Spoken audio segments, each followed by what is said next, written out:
Great.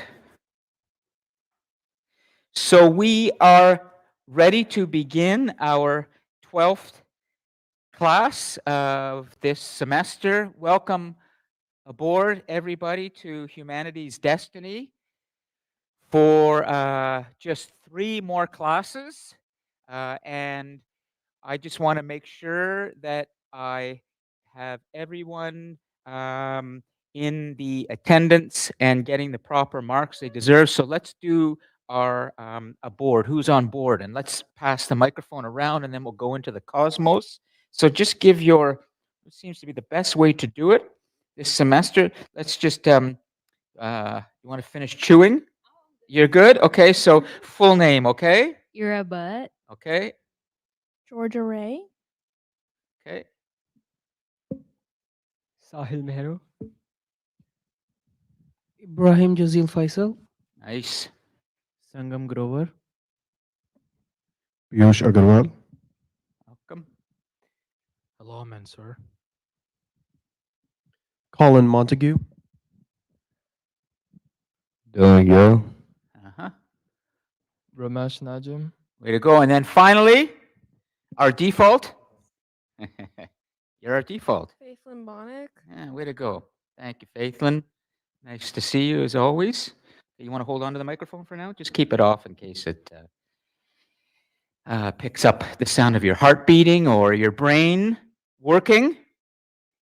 Because today, it's all about the human brain, although the heart is important. And I'll explain in a moment why this is so important to humanity's destiny. But I would like to first make sure we do just a little bit of housekeeping in terms of what's ahead, reviewing a little bit, and to give you some feedback before we begin. I hope another exciting thinking through together with 5 styluses. Apparently we have all of the styluses now for all of the screens. So we can really get moving with this sort of think tank atmosphere that this room can be actually becoming. So I just want to make sure first that everybody is clearly aware that you have your most important assignment coming. And that's due on Tuesday, December the 10th. So I'm hoping that everybody's seen grab a mic, okay, Jazeel? Just grab it and I'll come to you in a second, okay? I just want to make sure I explain to everybody that you have 30% of your final grade coming with this assignment. And I just want you to be clear. I also want to address something as well in my general feedback that I'd like to give you from what I'm reading so far in all the assignments and in the discussion posts. But Jazeel, you have a question? Go ahead. The same as the assignment 3, the previous assignments we did. No, Is it it's more involved. And there's a pretty detailed assignment sheet that's posted. And so let me make sure you're all clear about this. Thanks. Okay, great. Yep. First, here's the moment of truth. Has anybody actually read the assignment sheet right now? Okay, good. Jazeel, excellent. Oh, Hillel. Sorry, Jazeel. Yeah, I was wondering when you said Hillel, I was going, isn't Jazeel?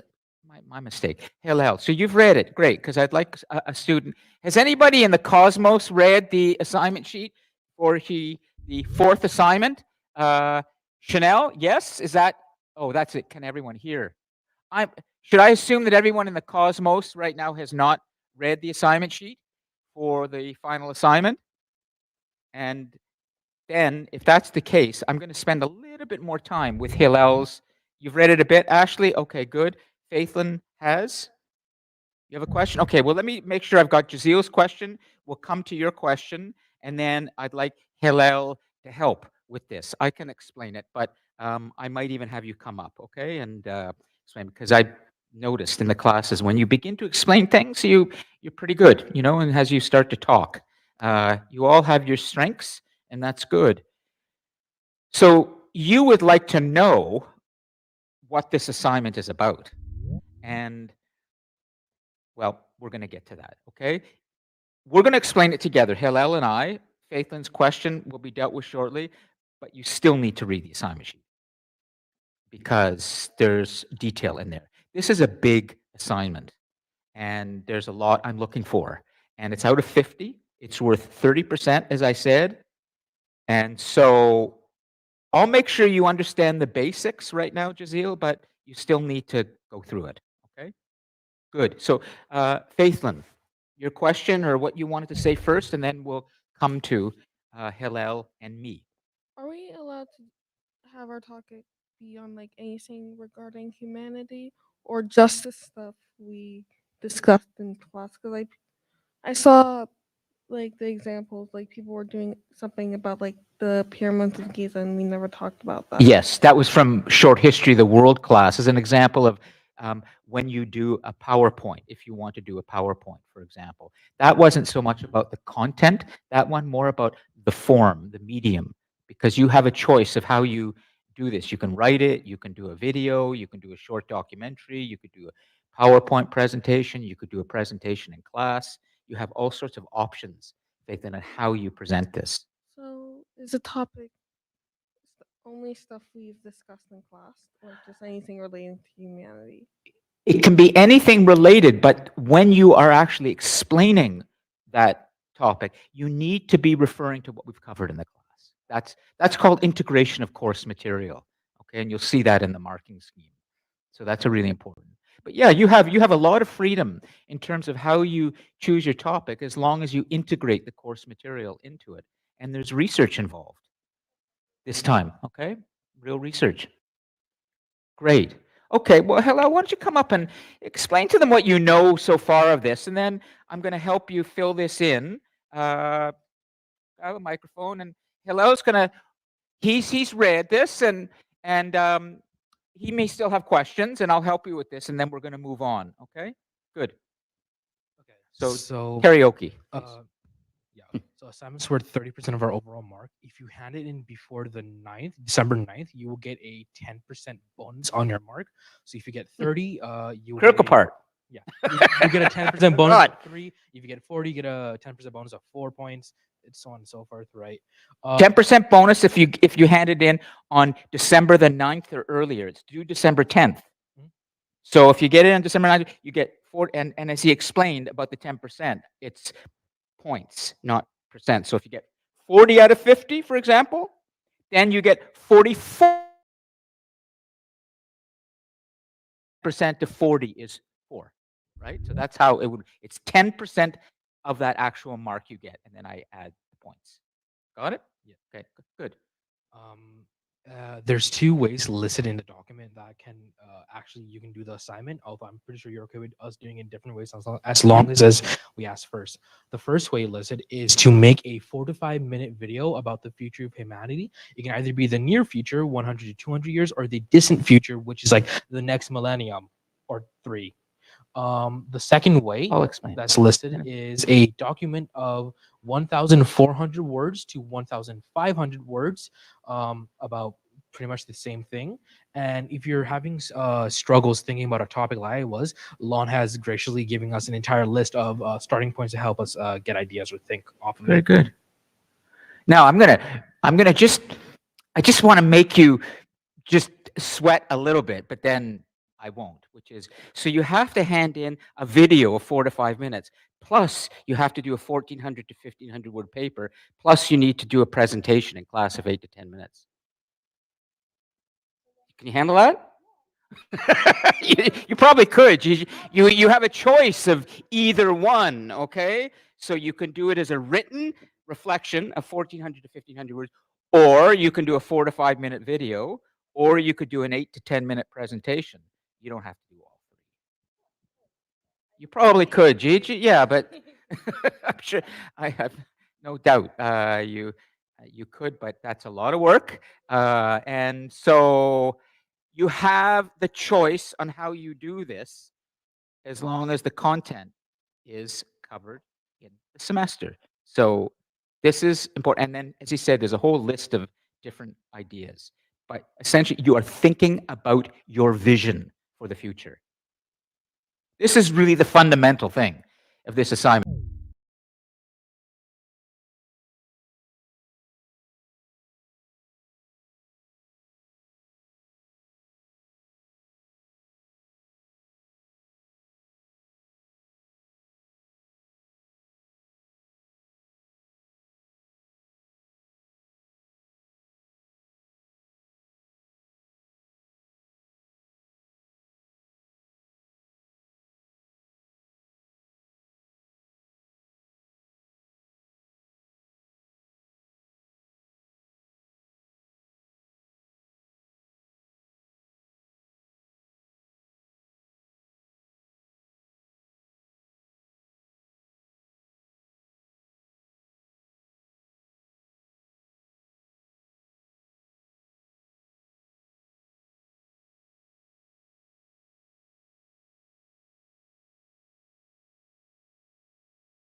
Whoa, why is my face in there? Oopsies.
Is on. We were. It's driving me nuts.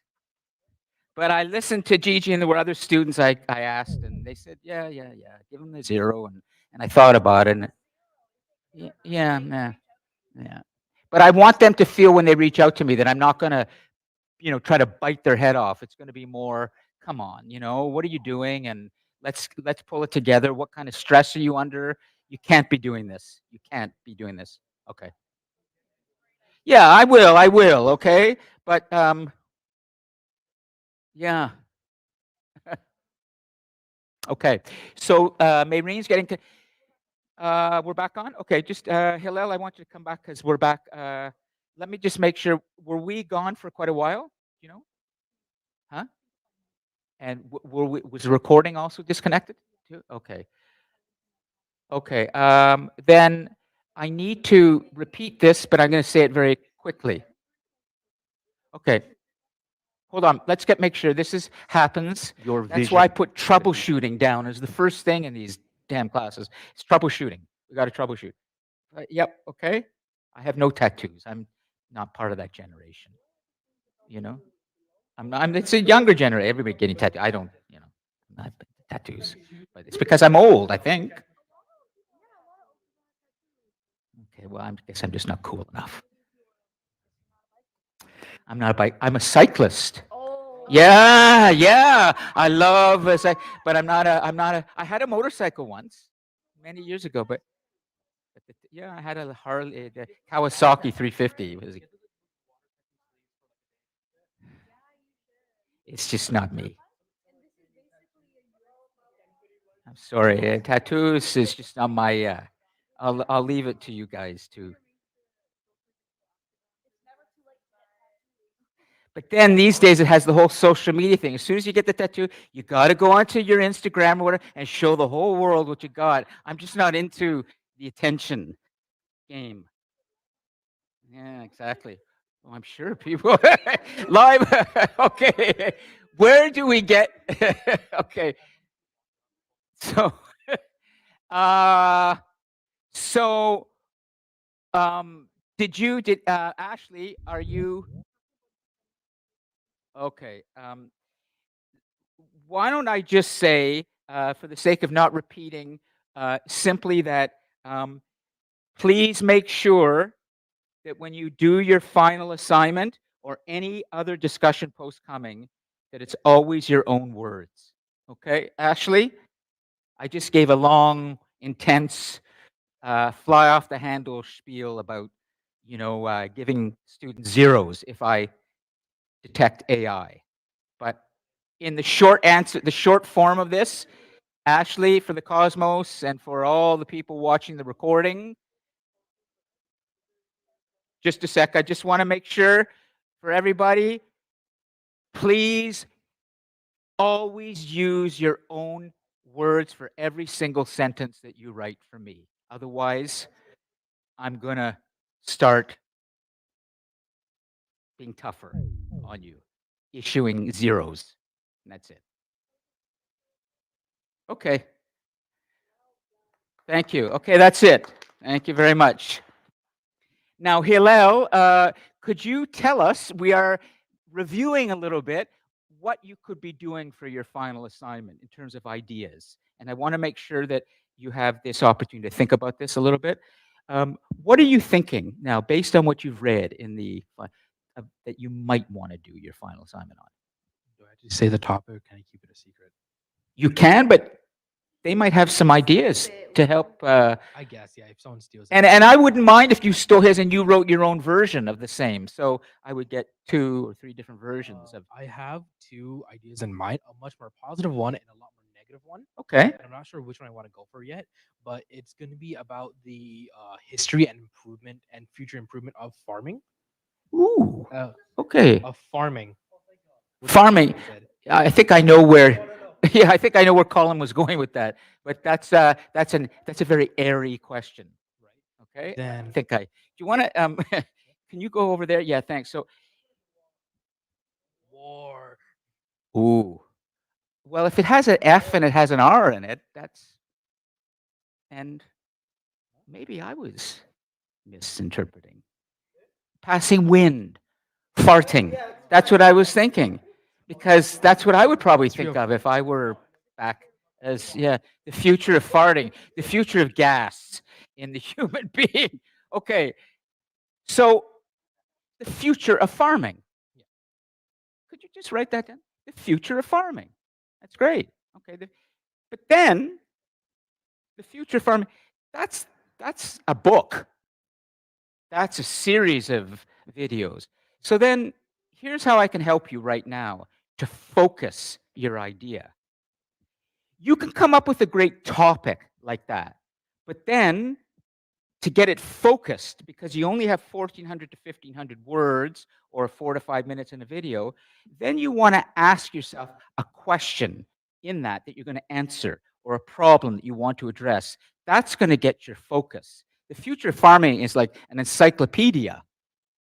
So you need to go to another step, but you just started, okay? So I can help you focus a little bit. I'm at a crossroads right now. I'm trying to figure out what the next step should be. Well, the next step, if you chose the future of farming and you're going to show a vision that you have for the future of farming, is what is the question you want to answer in this? Off the top of your head right now. This is where you're going to start to get a focus. It's the same question. It's the same question for both of the options I'm thinking of, Yes. but different answers to them. And it's essentially, how screwed are we with our current state and the future state of farming? Because it's not the best future from what I already know in my research. Let's help him.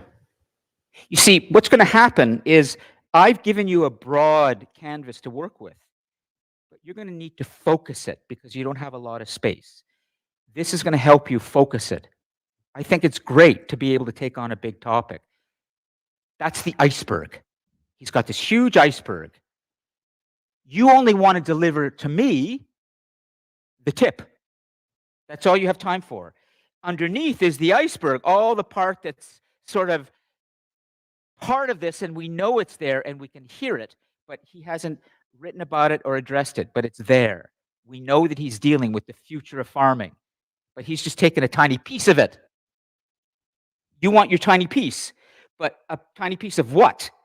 That's your big topic. So to get your tiny piece, you ask a question that you're going to answer, or a problem. Based on what he just said, what do you think his question might be that could give him a focused kind of space to work in? Something a little more specific and focused based on his question. Because the question was pretty big too, but we're getting there. Go ahead and repeat, okay? Yeah, just go ahead and repeat. Repeat my main topic. No, the question. The question, yeah. Do you want me to elaborate more on the question? Try your best, and you're doing this on the spot, which is great, okay? I'm forcing you to do this. Try again to just give me that same question, but it's probably going to be given better this time because this is the second version. Go ahead. So what I first said was that I was considering whether the future of farming was going to be bleak or really positive. And the reason why I say that is because in my eyes, I see two outcomes, which is the overpopulation of humanity or extreme starvation. So question, we want a question, but with a question mark. So we want Mayreen to write a question down that he's going to answer in his final assignment. What's the question?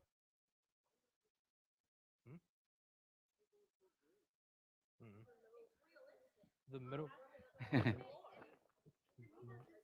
The middle point is that we don't Okay, starve. let's get the- also yep. don't overpopulate. And I'm What's the trying question? to find out if we're going to cross either line.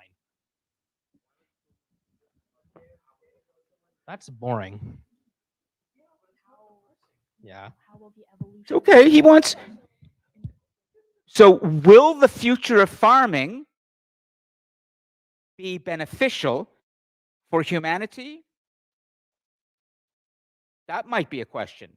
And then he would say, in this paper, I'm going to address this question. I'm going to give 3 reasons. I'm going to give 3 reasons why I think it would be beneficial. And I'm also going to support these reasons with examples.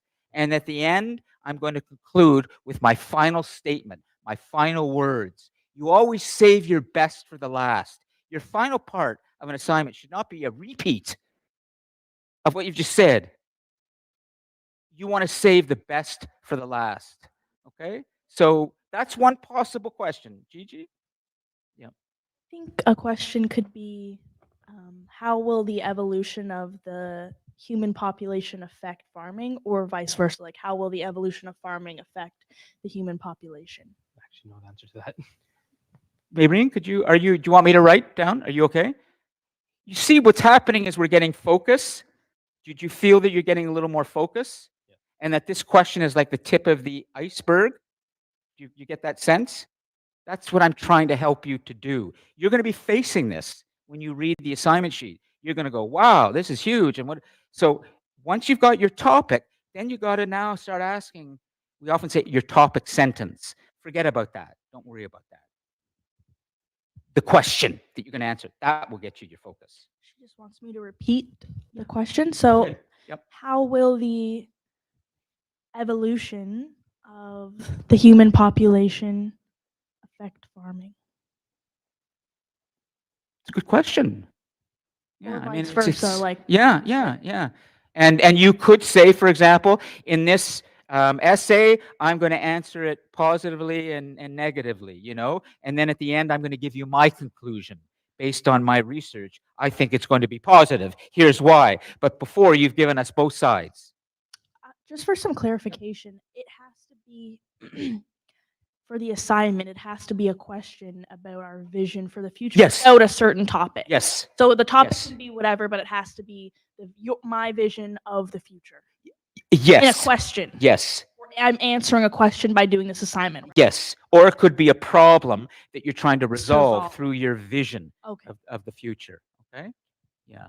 But I'm going to spend a little more time on this because this is really going to help you. And you only have 2 weeks. And I want to make sure you guys nail this without going to Pizza at 11:58 p.m. on December 10th.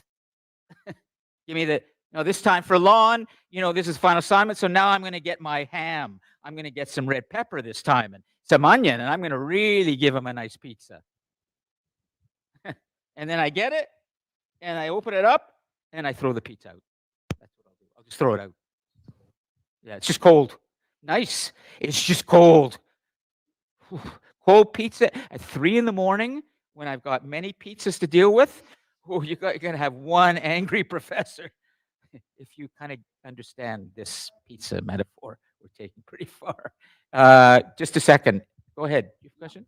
And possibly like now we are using pesticides, so it's damaging our soil and everything. So the next question would be, if we have to ahead. consider like farming, how are we going to make sure that we are not also damaging the soil? Because if the soil is damaged, we can't do foresting or farming for that. You could even take a very, very small piece and say that this is all going to be about soil, the impact of the future farming on soil quality. And that's it. You could do that, okay, if you wanted.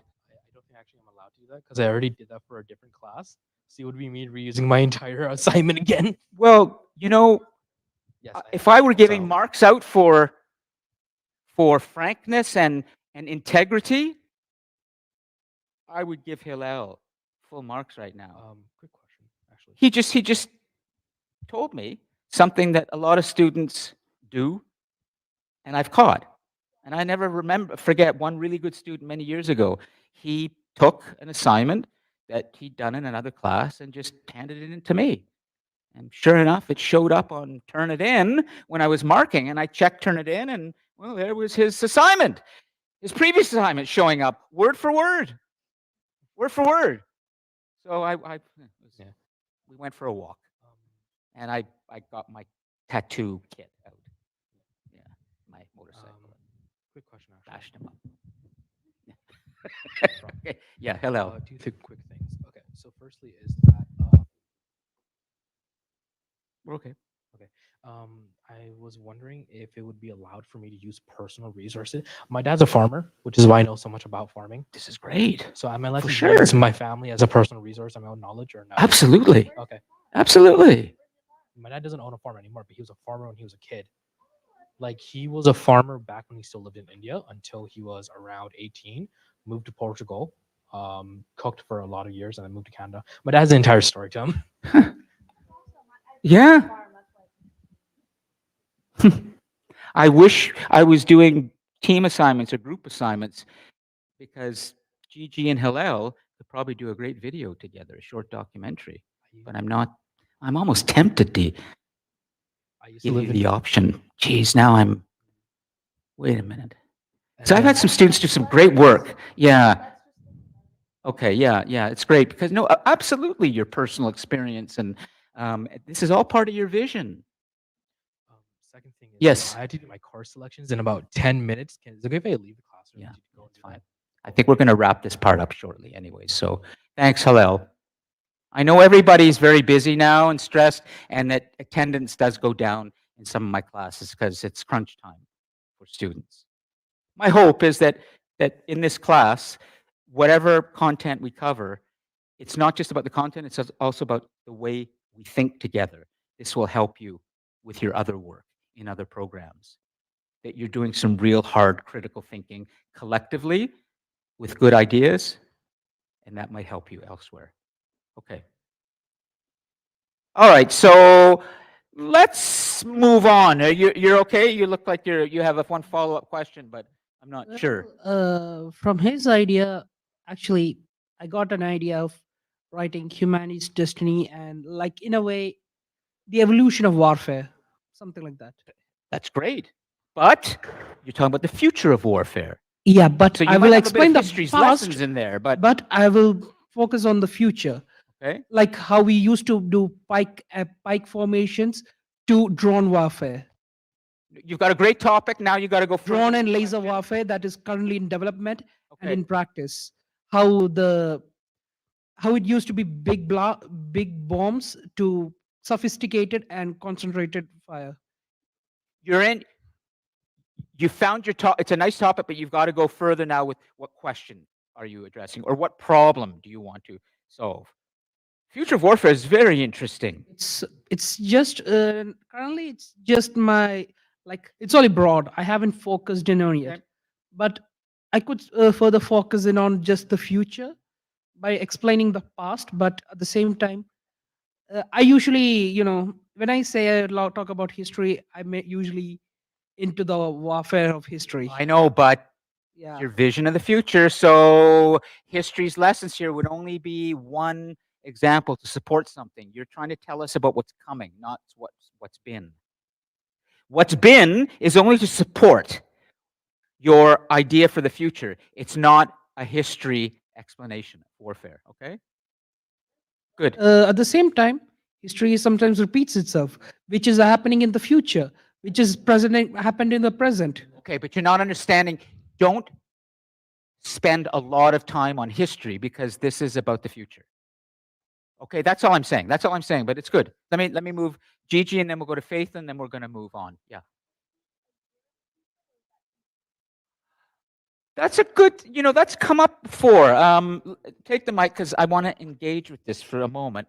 Gigi has asked, could it be a year in the future? Why do you ask that?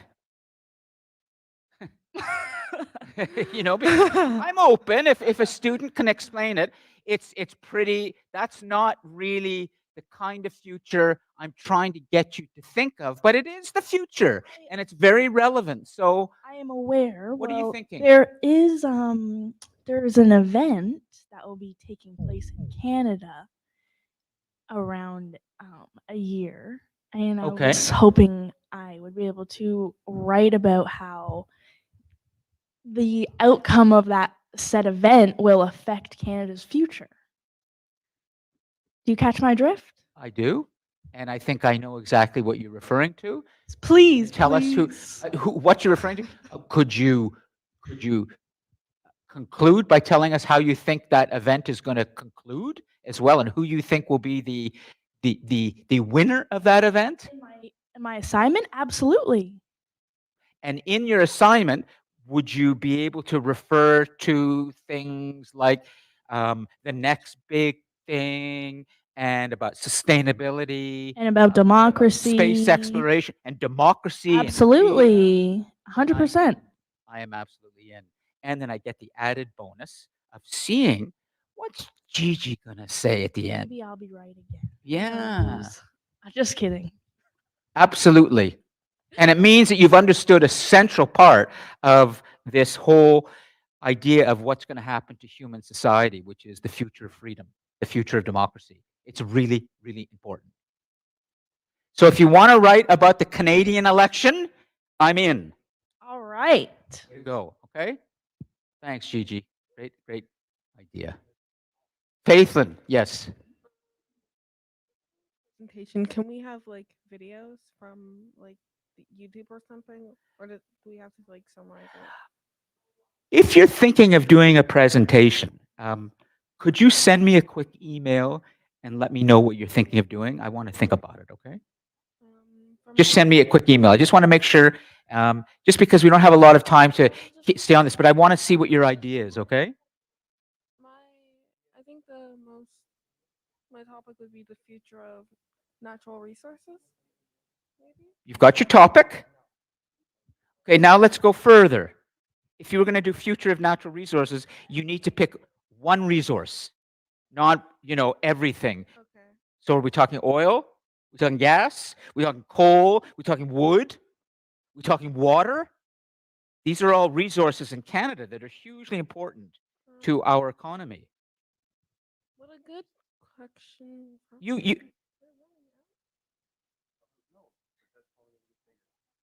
Oh, I was thinking of like the decline, of like natural resources and where we could get more. Faith, and keep thinking about this, okay? And let me know in an email. Just write a paragraph saying, I've thought about this lawn and here's what I'd like to do. It's a good big topic, Faithlin, okay? Colin, we know what you're going to do, which is the most important thing is, do donuts have a future in our society? And I sure hope they do. But Tim's has to start hiring better people because I threw my red pepper pinwheel back through the window yesterday. It was not a good scene. I'm not happy with myself. I'm not happy with myself with something that happened at Tim's downtown. I was given the Parmesan pinwheel. And that was even after they had not given me a pinwheel. I still had to go after I'd driven through and realize I didn't have my pinwheel. So I went back to the window and I asked the young woman there, please, could I have my red pepper pinwheel warmed up? She said, yes, sir, it's coming. I went back to get it, and it was a Parmesan pinwheel. And I only discovered that after I bit into it. And it was not good. I threw it back at her. I said, where's my pinwheel? And she said, you can go to another Tim's. And I said, I'm not going to another Tim's. I want my red pepper pinwheel now. So it was bad. That was the old lawn. It was not a good scene. It was why I had to go back twice to get my. Thank you, Ida. You see, I didn't. I was ready to, but I didn't. Yeah. I was really. So I was. Okay, listen. We need to get back to the class and to this thing over here, which is right now in my example. I was not using my brain very well at that moment. I was letting my emotions get the better of me. I didn't need to fling the pinwheel back into Tim's, like just throw it, and everybody was stopped. And said, "What? Why are you throwing a pinwheel at us?" Okay, so are you ready to get over to the screens? Because we have something, and I need to set you up for this. Pairs. So we're going to do 2, 4, 6, 8. Faithlin, are you going to be a part of this? Or you need to finish something? Because you can if you want. Okay? So why don't we say pair, pair, pair, pair, and Faithlin's going to be freelancer. She'll join whatever pair. And I think we might even be in luck. It's 1, 2, 3, 4. So are they work? Okay. So let me hand these out. We're trying something. There's one. So there's one over there on the second one. Okay. So take a fresh stylus. Okay, so that one's frozen. So there is already one there. I see it. So the two of you, Colin and Romesh, are going to go over here. It's over there. Yeah, it's what? On the second one, that's for the ladies. I mean, for the students. You're going to that one. Yeah, where it says future farming. Yeah. Okay. Gigi and Ida are going where the brain is right now. Romesh and Colin, just wait for a second. Piyush and Sangam. Third one over there. Jazeel and Sahil. Over there by Faithlin. Okay. And you will be with them for now. Okay. They're coming over there. Okay. Great. So let's first understand what we're doing. Okay. So we want to get the notes out and we'll get that slowly. Mayrene's going to help. We'll do our best. You don't need to write anything yet. I want to tell you something about this thing that you see up on the big board. And let's see how everybody's doing online. Ashley, all good? You can hear and see? Can you just put a little yes in there? I just want to make sure you are with us. Excellent. Okay. And Ashley, you should see behind me right now a nice, fresh human brain. Do you see that on the big board? You should. Excellent. Okay. So everybody can hear me and everybody can see the big board and we've got the notes going and we've got the styluses going and lovely. All right. Why are we focusing on the human brain right now in humanity's destiny? Well, I want to tell you something that you may already know, but it needs to be repeated. You are living in the age now where there's two kinds of intelligence: biological intelligence and digital intelligence. Biological intelligence and digital intelligence. I say that because we happen to have in Toronto one of the most important human beings in the history of the human story, and his name is Geoffrey Hinton. Geoffrey Hinton recently won the Nobel Prize for science. He is considered the father of artificial intelligence, Geoffrey Hinton. He teaches at University of Toronto.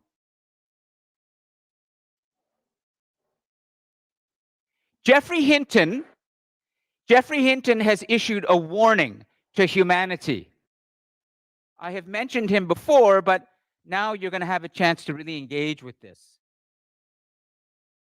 He has said that he's very proud of having created the foundation of artificial intelligence. In other words, a new kind of intelligence that is not biological. And he said something remarkable in an interview recently. I'm talking about intelligence right now. Our future, the future of what happens on planet Earth, has everything to do with what we humans are going to create or not. And what we create comes from our brains. So, Geoffrey Hinton has warned us. He said that in recent experiments with artificial intelligence, the device that he was using was able to answer a question without the internet being connected to it. When we talk about artificial intelligence today, we usually mean that this algorithm can go through massive amounts of data on the internet and process it quickly and give us an answer. And that is because it can go faster than the human can. What Geoffrey Hinton said was, we have developed a machine now, we need to understand, that doesn't need the internet. It's thinking for itself. It's called digital intelligence. Digital intelligence. Well, to me, that means, so then what's so special about biological intelligence? Do you realize that the future of your children and grandchildren and great grandchildren, maybe even your future, you're going to be dealing with this question more and more? Which is, what does it mean to be human if we're creating all of these machines that can do what we do? So then, what is a human? And, well, it comes back to the brain. It comes back to that, it was up there. There it is, great.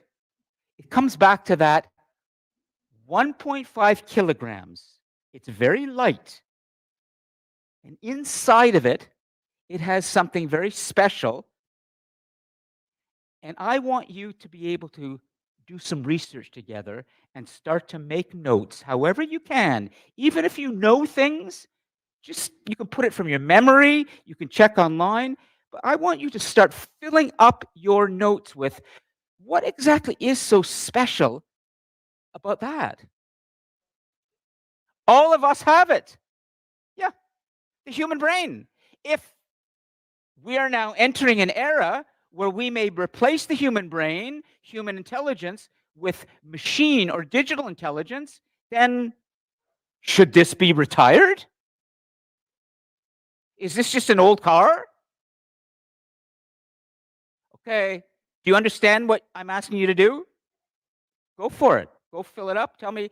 And the same with the students online. Could you please, thanks, Maybelline. Could you please start filling up the live chat, folks? Ashley, Chanel, Rianne, Abhijit, fill it up with as much information as you can of why you think, based on what you know and your research, what is it that makes the human brain so special and so important? If we are now entering an era, as the Nobel Prize winning scientist Geoffrey Hinton has told us and has warned us, in which there is a new form of intelligence coming, and it's called digital intelligence, and it will increasingly replace biological intelligence. Then what makes biological intelligence, that's the human brain, so special? Ashley, do you understand what I'm asking you to think about?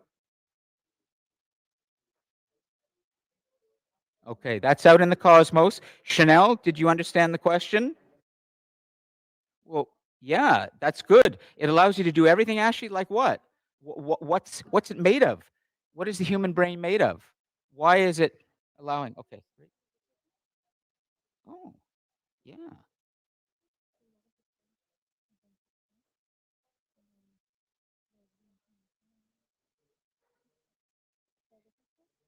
It's not so bad. I would say the pictures, huh, you need to see maybe just one of,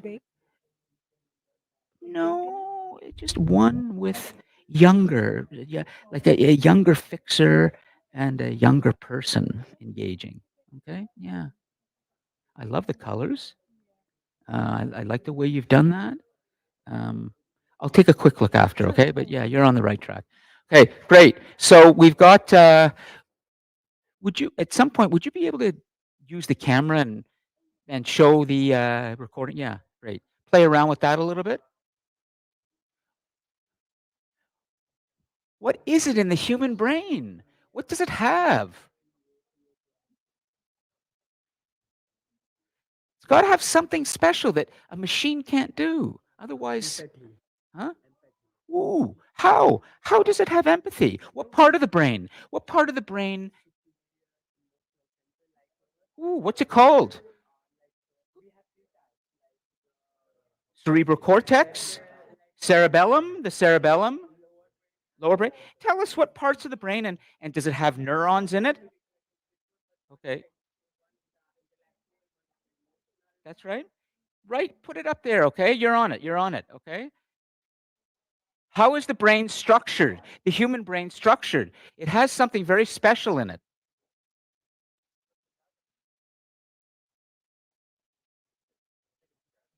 Okay. So, what is a neuron, Colin? A little thing. What's it called officially? It's a cell. Okay. You can consult each other, but we're going to learn as much as we can about why the human brain is unique. In everything on this planet, there is nothing like the human brain. No animal, no creature. Yes, empathy. Where does empathy come from? And where is that in the brain? How does the brain exactly control emotions? Well, you're thinking, well, but now go do some research. And I will give you a very great source. It's called the Allen Institute. The Allen Institute in California is a top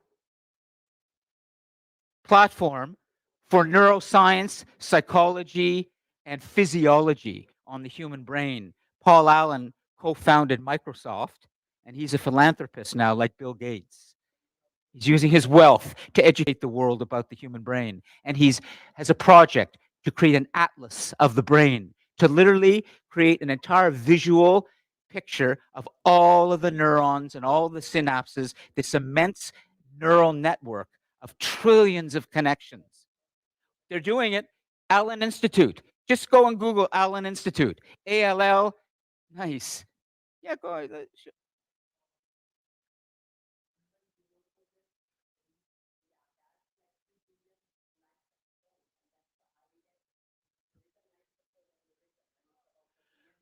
What's the Write down Human Genome Project. Okay, just write it down. That's good.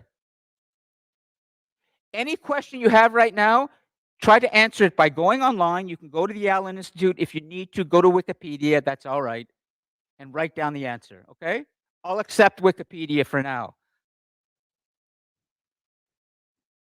I've instructed Mayreen to go a little crazy on the cameras. She can have fun, so go for it.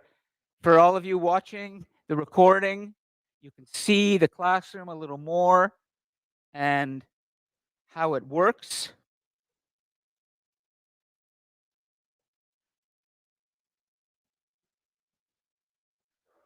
The microphones will even work, I think. Good.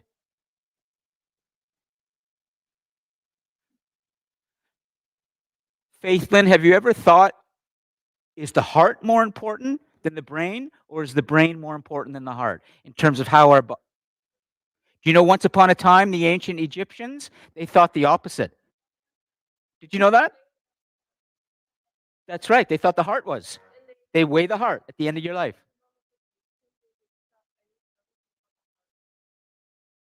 See? You know stuff. Did I? I didn't tell you that, did I? You're right. So we've learned that actually the Egyptians were all wrong. Where the center of consciousness is. It's actually the seat of consciousness is in the brain, not the heart. And they just threw the brain out. That was stupid. They weren't so smart, I'm afraid. Nope. They built amazing structures, but unfortunately, they were not living in the 21st century. Okay, so you can even draw. If you want to draw a human brain and even point out its different parts and where most of the important processing happens, go ahead.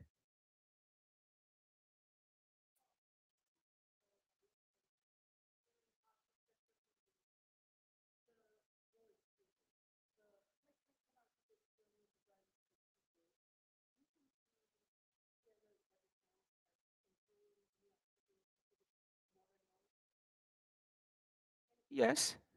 Yes, I do.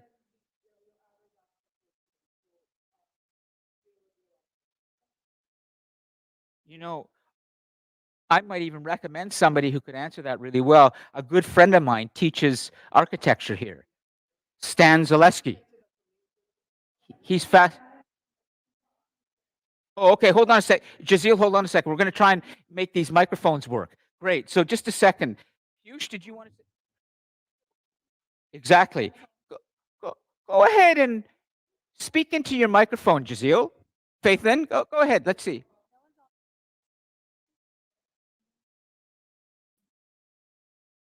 Yeah. Okay. And that means, in theory, online, they will be able to hear clearly, I think. Yeah. So, Jazeel, could you ask that same question again into the microphone about architects and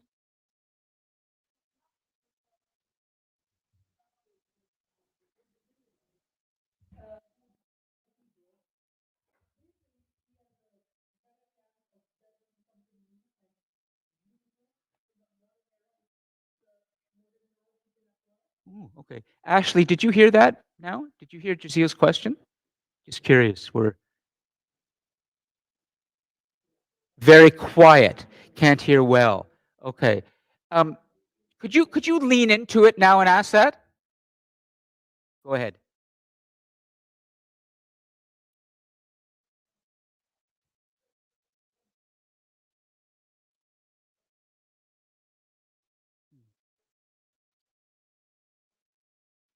Nothing. Mm.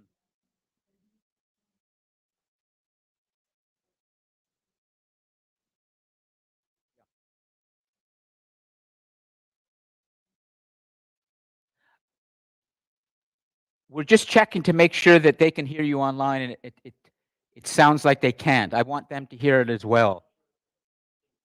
Hold the thought for a second, okay? I'll come back to that, Jazeel. We're getting close to beginning a take up. Okay, keep going. Do I see any data here, like a cool, interesting fact about the human brain? Well, let's see. Let's see. Where's like some kind of like how many neurons are there? How many neurons? The brain. The reason that the brain dips.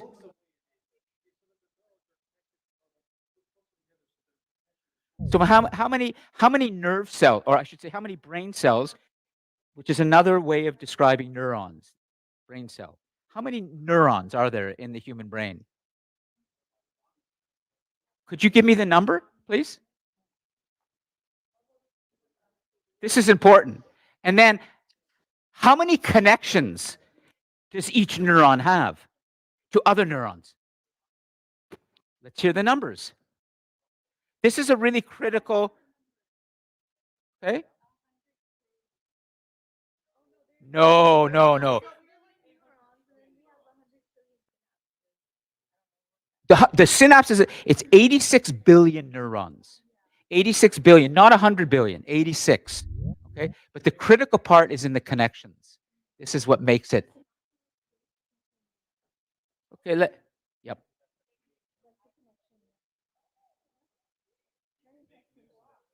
Yeah. That's the really, really important. 86 billion neurons. 86 brain cells. Your brain, 1.5 kilograms of that hamburger. It's like hamburger. You know, it has in it these tiny, infinitesimal, microscopic cells. They're not? Okay. Well, maybe make a note and see if we can why, Elgin might be able to fix it. Very good. Okay, let's see how it's going in the chat. Everybody in the chat, put as much data as you can about the human. We're filling up you're here now. So why don't go over help out these guys. They'll tell you. Way to go. Nice. I see Gigi and Ida have filled up their card, and you can even swipe that and fill up the next slide. Okay. And now we have finally a creative human is drawing. Yeah, this is what we need. Yeah, we got hearts. That's good. No, it's a beautiful brain, but this one is starting to get a little more precise in terms of parts and things. But oh, I love that. But we also want to have some hard science. We want to have some real hard science. That's true. You have it. Okay. You can take a break if you would like. We're just about to do the take up. Ashley Dunbar says the brain is a complex organ that controls thought, memory, emotion, touch, motor skills, vision. Excellent. Okay. Now, Ashley, I'm not going to ask you. Well, I will, but I just want to make sure. Ashley, did you write that, or is that copied from somewhere? Okay, it's Google. So, Ashley, is it fair for me to say that you didn't really use your brain to give me that information? Is that harsh, Ashley? That what you put in there, you did not use your magnificent human brain to put that there. You just cut and pasted. Is that fair, Ashley? And I am staring straight at the live chat, waiting anxiously for your no, but one part I did. So which part did Ashley Dunbar write and which part did the machine write? Because I get worried sometimes that we humans are giving over our mental process to machines. So how much of this is machine written, Ashley, and how much is Ashley written?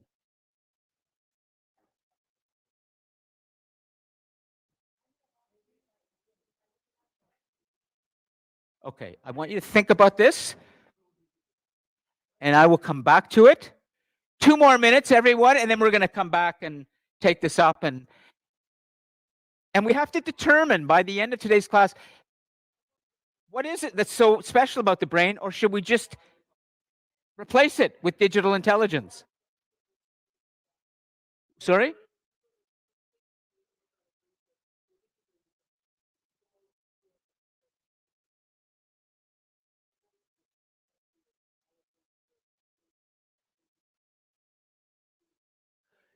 That's true. The brain has evolved. You're right, Jazeel. Over millions of years, the brain has evolved even parts. Yes. So is your question, could maybe the brain will continue to evolve? That's a great question, and that might even be something for your final assignment. Do you know something called neuroplasticity? You might want to, it's a field of research in neuroscience that's revealing new parts and new ways that the brain works. So that's a great question. Will the brain evolve in the future since we know it has evolved in the past?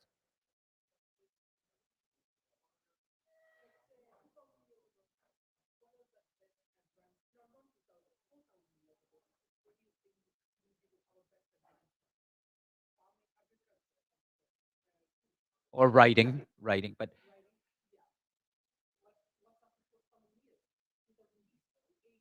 you're going to history again. You want to write a history. You're going too much to history. You're not using your imagination.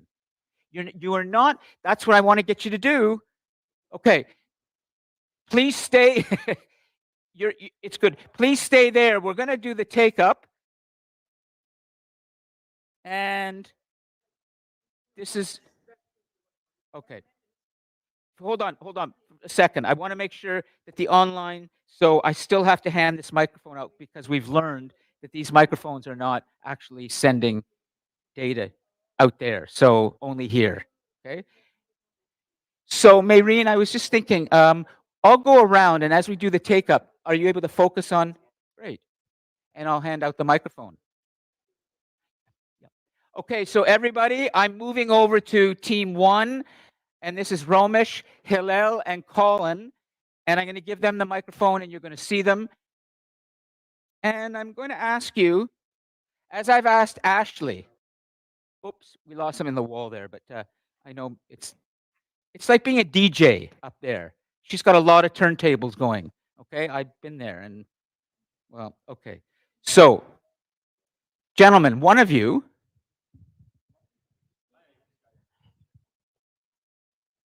need to use your brain now. I want one of you to stand here and explain. You can't read that. That's just helped you to get to the point where you can actually tell us straight without looking at it.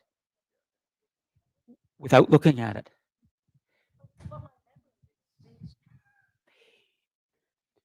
The act of writing, which was invented by humans, is a way for us not just to record information, but to learn how to think. It's good for the intellect. We can improve our memory by writing something out first, and then we can remember it more. So that's why I'm asking you to turn away now from what you've written and see if you can stand and explain what's really important about what you've just written. Go ahead. And Colin is gonna. You want to come over here so we can get a nice shot? Get you. Oh, so they can see you over here. Where is it? There we go. And it's that camera there. Okay. So for all of the students online and the recording and everybody, Colin's now going to explain. And you can look there. That's the cosmos. But you can also look around at everybody on the spacecraft. Go ahead, Colin. So what's important here? Okay, the I brain. have god awful handwriting. I know it. It's Leave me okay. alone. But basically, what the first paragraph up there says is the reason. Can the image of the brain come up, please? Oh, yeah. Can we bring the brain back? Yeah. Great. Yeah. Thanks, that- Maureen. that Yeah, good. grotesque looking thing. Yeah.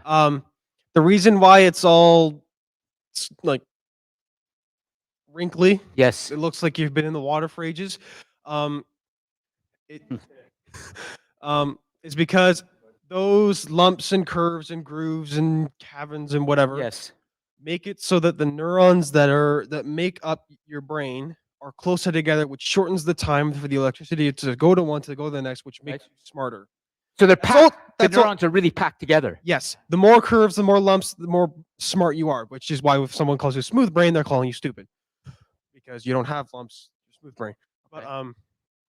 and the second part, which makes us different from AI, which Yes. we wrote while you were talking, Yep.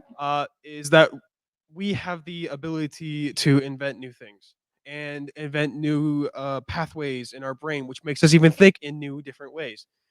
So when you learn something, your brain sends signals in your skull that helps you learn and retain memory. We take senses in. It's called sensory, and then the brain processes, and then it tells the muscles what to do. That's the motor action. You Yes, take it in, but the brain processes it. It tells what the rest of the body wants to say do. say you came to this course and you wanted to learn, like, say you're going into a math class. You have nothing. You have no idea how to do math. Yeah. You're 2 year olds. You don't know. Sure.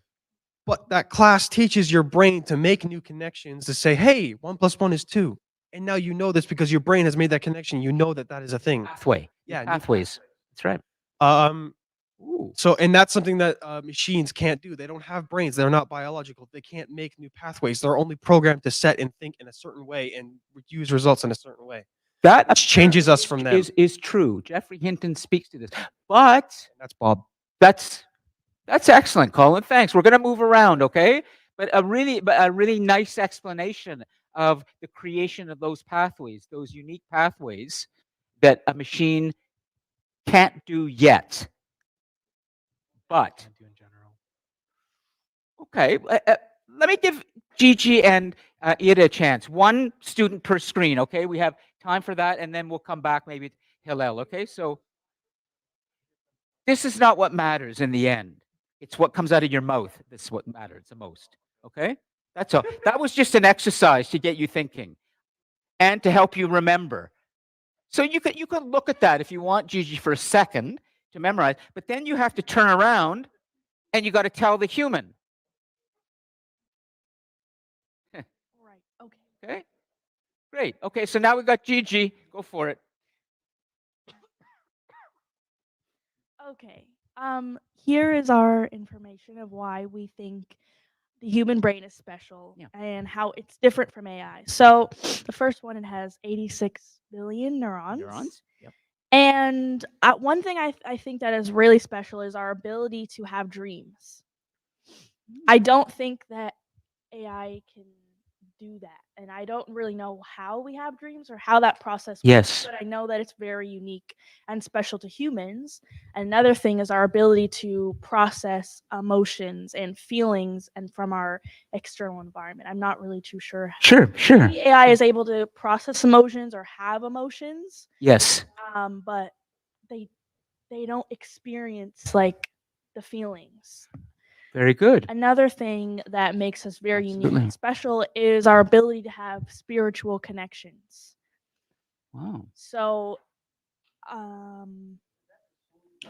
no, I'm talking about our brain and the vibrations within ourselves and in the earth that we are connected to. There is some research on this. As a matter of fact, you're moving in a very interesting direction that I can help you understand in a very simple way. The human brain allows the human to be conscious of itself. Yes. A photocopier is not conscious of itself. Think about that for a moment.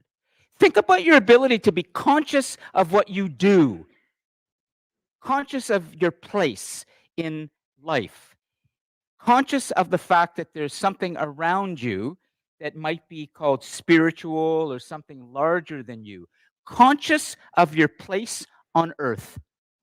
And in that AI does not have that yet and may never. It may never be able to. Think of how long it took evolution to create the human brain. From science, we know that the human brain has evolved through hundreds of millions of years of evolution, of extinctions and other creatures coming before us. So that consciousness is very important. Yeah, go ahead. In that regard, with manifestation and setting intentions and things like that, you really do have control over where your life is going to go and what it's going to do. And you have the power to change your mindset and change the way that you think about things, like they said about new ways and abilities to think. Yeah. Can I please look? I don't know. Okay, now see if you got what you wanted, but did you put dreams in there? Yes. Oh, you did? Okay, good. Because sometimes things come out afterwards that weren't in the notes that can be No, very good. They were Yeah, in there. okay. Good. Go ahead. Take a look and see. Make sure. It's all right. Yes. Are we allowed to change for her to read it more? Because I Sure. I wrote Okay. a point. Quickly. I just want to which make is sure very- all of you have a chance, okay? And Yeah. because I said only one per team, so just quickly. Okay. Well, the last point we have is the brain's ability to experience psychedelics and the effects of psychedelics on our brain function and the way we process emotions, or we just the way that we process thoughts. Like a lot of Yes. people who do psychedelics, they talk about how the way that they think changes, like, and the brain does have the ability to rewire itself when it is on psychedelics. I don't think AI will ever be able to experience that, frankly, because it doesn't have a brain. So There's yeah. a very interesting field of research right now of trying to upload, it's even in movies, upload human consciousness into the cloud, Yeah. for example. Mhm. It's being attempted, but Yeah. you're putting interesting meaning around the human brain that gets us thinking about Yeah. its specialness. That's very important going Yeah. forwards in the world today when we're talking about new forms of intelligence. We're going to Mhm. always come back to, well, what makes the humans so immensely important in this? We need to always remember that. Mhm. Spirituality, the pathways, the creation of those new pathways. Let's go over here, okay? And give Sangam and Piyush a time, and then we'll come over here. Guys, go ahead, Piyush. Okay, as for the emotions and empathy, human experience emotions. Humans can experience the emotion and empathy Yes. as compared to others, and AI cannot detect that thing. So, if I give an example, AI can generate the ideas. It Yes. provide you the theoretical, but it cannot be the practical. You have to apply it. Like it can provide you the ideas, but you have to think about how you are going to use it. As for our assignments, it can provide you the most of the information, but Sure, sure. So, is it fair for me to say that a lot of problems in the world are caused by emotions? yeah, you can say if you have So, why don't we that get rid of them? frequency, you cannot get rid of that. It is a part of your life. If you are always happy, But people are so how can you violent survive? and people do stupid things. And Nowadays, the people don't love each other. They are just using them and throw them into the dustbin. Okay. can I give you a lovely As line for my that experience, sums this up? alone is would be better. You can survive it with your own. Can I give you a lovely line that sums up what I'm trying to tell you? There was a great Canadian singer. His name is Leonard Cohen. You might have heard of him. A poet, a singer, beautiful singer from Montreal. He's dead now, but he once had a lovely line in his song, and it said, "Only where there is a crack can the light get in. Only where there is a crack can the light get in. In imperfection, there is beauty. In screwing up, there's room to grow. When the box is squared, everything is clear, it's so logical like a machine, it's dead. So humans are alive. The brain allows humans to do what we do, but it also means that humans don't always perform the way they should, and they make mistakes. The brain breaks down, the neurons die. People don't all have the same power in the human, same number of neurons, same number of synapses. Their dopamine is not being released enough, and as a result, we get dementia, we get Parkinson's, we get depression, we get anxiety, we get all these problems. But yet, it's in these problems that it's alive, right? Yep. Only where there's a crack can the light get in. Can AI really figure that one out? No. AI never makes mistakes. Do we want a world of perfection? Right? Yep. Yeah. So that's why we might say the human brain, actually, in all its imperfectness in a way, is so needed. Just think about that. Just give that. Only where there's light can crack that in. Okay. Now, Romish, Jazeel, or who? Which one of you want to try? Oh, you were over there. I thought you were with these guys. Okay. Just a second. So finally, we have enough juice in here. Faithlin, you have to stand and explain. Okay. We have from all three here some good points about uniqueness. And what I'm trying to help you to understand is what is distinct about biological intelligence. The Yes. the one of the key aspect I believe is one of the biological intelligence of humans is uh, difference between the artificial and biological would be the self-preservation. The which? Self-preservation Self-preservation. Yeah, go on. and the ability to think what it was already meant for. That's one of the points. But I believe self-preservation is one of the key differences. Let's say a machine, what it thinks for progress, may sacrifices many things, essential parts, and just goes for the efficiency. Yes.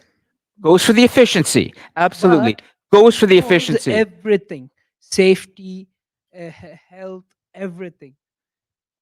If a if we created an artificial intelligence to serve us, do you think it will concern for our health or it will concern for our efficient time?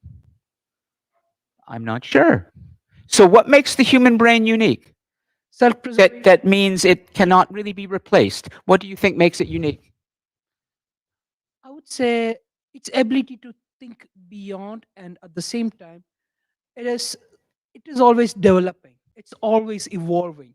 We can't tell how it will go in the future. We c- we could go from barely understanding iPhones to maybe creating some nuclear power in our basement. It actually happened, but that's how developing our brains are. It's We are accumulating information, and we are basically our brains have doubled in size over the years. and the number of neurons, it's increased that capacity as well over time too. Even grown new parts, the cerebral cortex over time. So the brain can actually grow and change, and it has through evolution. So its ability to change and Yes, grow, it's not static. it's not It static. can respond and gradually adapt and adjust. Okay. Let's leave it at this for now, okay? Let's leave it. Excellent. I wanted to make sure everyone has a chance. Now, did you want to say one final thing, Hillel? And then I'm going to go to the Cosmos and check in with Ashley and Chanel, and then we're going to conclude. Microphone. Well, let me bring the microphone, okay? Make sure I have that. Okay, bring this back. Great. Okay, go for it. So I slightly forgot what was exactly said. Um, Eh. well, no, it was about the AI. It was about something else. The question I was going to ask him. So I was gonna mention about how the AI actually learns. How it learns. 'Cause I actually do know how. Ooh, let's hear that. Part of my job. Where's the pen? How it learns. How the brain learns compared to how, let's say, a artificial device learns. So we already went about how the brain learns. It receives information. It can store information. It can call upon that information using Sensory, receives. We sense things. That's what's happening. Yeah. It's we sense, but then something processes and helps us to understand how should we move. Input, output, input, output, sensory motor, sensory motor. Why are we not just simply having our sensory connected to our motor part without the brain?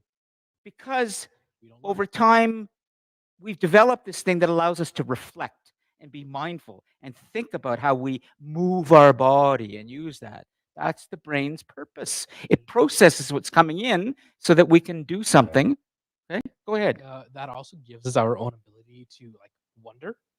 So Huh. like a weird example that I have was for like martial artists, they don't study the moves entirely on their own, right? The first guy who made karate didn't have anything to study off of. It was him using his brain and figuring out, oh hey, if I can like move my body in this way, can I move my body in this way? Yeah. Muay Thai is a lot better example of that because they do a lot more contorting and weird stances of their body. But you're talking about the human imagination. And Gigi and Ida were talking when she said dreaming. The human imagination is really remarkable in its ability to visualize and think about all sorts of things going on in the future, the past, and dream. I forgot the exact number, but whenever we're sleeping, our brain like processes the information at like an exponentially higher rate. I forgot how much better it is at processing when we're asleep, but it's way better. One fun thing is if you're studying for like a really hard test or something, or if you're stuck on an assignment, go to bed, and when you wake up, you might just magically have the decision. Yeah, That's not a joke. That's actually how our brain learns. Yeah, yeah, no, but that's So when it comes to rest. AI learning, there's Rest. Yes. AI learning has three different methods of learning. There's supervised learning, there's unsupervised learning, and then there's determinate learning, which is a mix of both. It's more similar to training a dog or maybe a very young child, right? For example, a dog does good thing, you give it treats, Yes. right? So we have an initial node. Go ahead. where Teach someone- us. Yeah, go ahead. Good. We have an initial node, right? This is the base idea. We see that? Good. Yep. You see, hello. So for example, let's give it a task. The very simple task of walking, right? We set some parameters. For example, you get a treat if you make it X amount of things. Okay. So if you go far,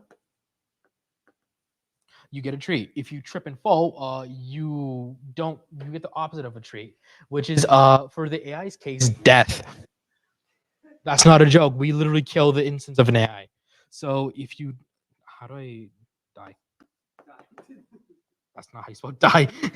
Okay, now on the other half of the screen, write down as clearly as you can, what are you trying to tell us that is important right now? The reason why AI fundamentally cannot be better than humans at learning is because it's inherently limited by the three ways we teach it. It will only The humans teach it. the The way humans humans teach it. way Because humans teach it. teach the AI. Exactly. So it all comes back to the humans. In the end, however, Jeffrey Hinton did say that the AI is starting to figure out for itself Yes. without any help from the internet Yes. or anywhere else. So that's something new that's called digital intelligence. Now the problem is that, for example, if it does a bad thing, it dies. The AI doesn't like dying because it's not painful for it, but it's just it knows that dying is a very bad concept to it. It gets so like afraid almost, where it will be very hesitant to explore its options. Say, for example, the AI has learned how to walk perfectly, but the entire time it's just making these tiny shimmies, little waddles that make no actual progress, going very slow, but eventually hits a target. Now we want to add a second parameter, go fast. It's covering the thing, right? The problem Okay. is that this conflicts with the no falling rule. Okay. And in its attempts to go fast, it gets so scared of failing that it never actually develops at all. And that's the main flaw of supervised learning, which is the main way we teach AIs. Well, let me, this is terrific because we have a student teaching the students. And I'm not, and the professor too. I'm not going to challenge him on anything. First, we're running out of time, but second, because I think it's so important that all of you are able to do this. All of you want to do this, is that you want to learn and teach, because that's called lifelong learning.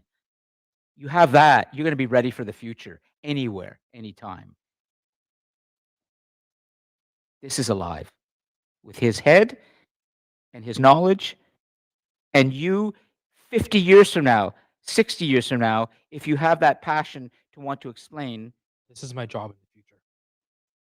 well, I couldn't have said it better. Oh no, I'm Okay. very bad at this. This is the Well, books mentioned. we can help with the drawing, but probably these guys can help you with the hearts and everything. Okay, we got to wrap it up, but just a second. Gigi, go ahead. Yeah. Yes.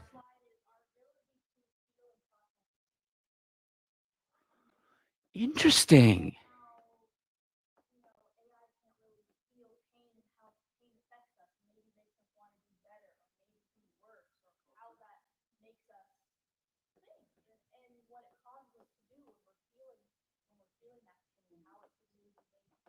Pain.